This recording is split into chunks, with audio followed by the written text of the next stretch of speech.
नमस्कार बंधुरा मोनालिसा किचेने आपनादेर सकलके स्वागत जानाई। आज के आमी बानाते चलेछि दारुण स्वादेर एकटी मिष्टि रेसिपि, सेटी हलो कलाकंद मिष्टि। এই কলাকন্দ মিষ্টিটা বানানো খুবই সহজ আর এটা স্বাদ মুখে লেগে থাকার মতন একদম অসাধারণ। যে কোনো পুজো পার্বণ বলুন কিংবা অতিথি আপ্যায়নে চেষ্টা করলে মিষ্টির দোকানের মতো পারফেক্ট কলাকন্দ মিষ্টি বাড়িতেই খুব সহজে বানিয়ে নিতে পারবেন। তাহলে ভিডিওটি স্টেপ বাই স্টেপ দেখতে থাকুন। আশা করছি আজকের আমার এই মিষ্টি রেসিপিটি আপনাদের দারুণ লাগবে। তাহলে চলুন কলাকন্দ মিষ্টি বানানো শুরু করি। এই কলাকন্দ মিষ্টি বানানোর জন্য প্রথমে আমি 1 লিটার দুধের ছানা বাড়িতে বানিয়ে নিয়েছি। ছানাটাকে প্রথমে হাত দিয়ে ভেঙে নিচ্ছি। আমরা জানি ছানা কাটাবার পর ছানাটা যতই সফট হোক না কেন ছানার মধ্যে একটা দানা দানা ভাব থাকে। এরপর আমি অল্প হাতে ছানাটাকে ম্যাশ করে নিচ্ছি। খুব বেশি ম্যাশ করার দরকার নেই, জাস্ট একটু দানাগুলো ভেঙে গেলেই হবে। ছানাটা অল্প ম্যাশ করা হয়ে গেছে, দানাগুলো ভেঙে গেছে, খুব বেশি একটা দানা নেই। আর এদিকে একটা কড়াইয়ের মধ্যে আমি 1/2 লিটার দুধ জাল করে একদম ফুটিয়ে অর্ধেক করে নিয়েছি। দুধটা দেখুন ঠিক এই রকম ঘন রয়েছে। এরপর এই ঘন দুধটার মধ্যে ম্যাশ করে রাখা ছানাটা আমি দিয়ে দিচ্ছি। ছানা আর দুধকে এরপর আমি খুব ভালোভাবে মিক্স করে নিচ্ছি। এই সময় খেয়াল রাখতে হবে গ্যাসের আঁচটা যেমন লো ফ্লেমেই থাকে। গ্যাসের আঁচ একদম হাই করা যাবে না, কিন্তু গ্যাসের আঁচটা যদি হাই করে আমরা এই রান্নাটা করি তাহলে তলাতে লেগে যাওয়ার সম্ভাবনা থাকে।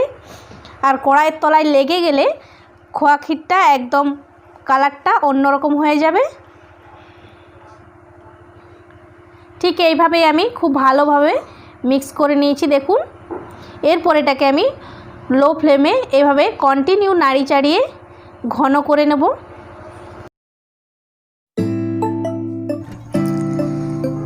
দিয়ে দিচ্ছি এলাইচি। আমি 3-4টে এলাইচি গুঁড়ো করে রেখেছিলাম।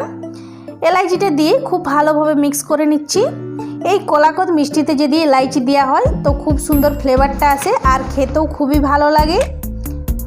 সবগুলো আমি খুব ভালোভাবে মিক্স করে নিচ্ছি।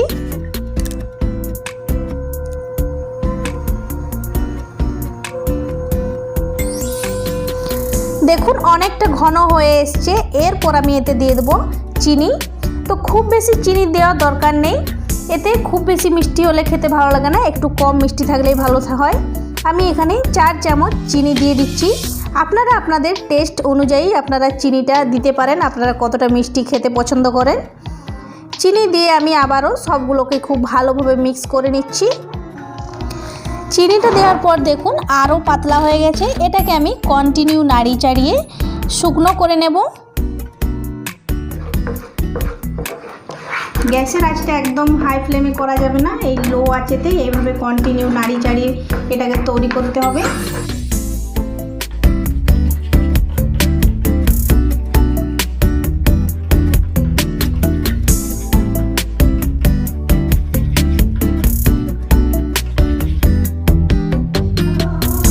দেখুন চিনি থেকে বেরিয়ে আসা জলটা অনেকটাই শুকনো হয়ে গেছে।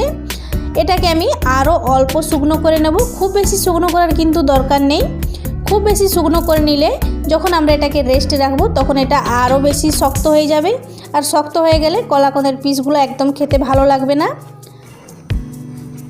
যখন দেখবেন ছানার মিশ্রণটা কড়াইয়ের গায়ের থেকে খুব সহজেই উঠে আসছে, সেই পর্যায়ে আমি গ্যাসের আঁচটা বন্ধ করে দেব। আর এই পুরো রান্নাটা আমি লো ফ্লেমেতে রান্না করে নিয়েছি।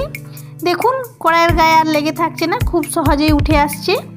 এরপর আমি গ্যাসের আঁচটা বন্ধ করে দিচ্ছি।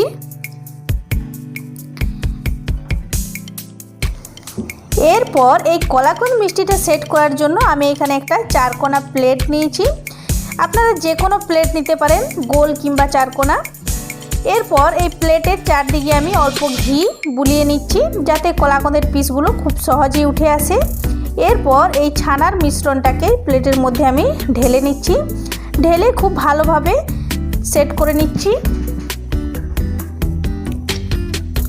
ঠিক এভাবে আমি সেট করে নিচ্ছি চারদিকটা সমানভাবে। হাত দিয়ে এভাবে আমি চেপে চেপে সেট করে নিচ্ছি যাতে সব দিকটাই সমানভাবে সেট হয়ে যায়।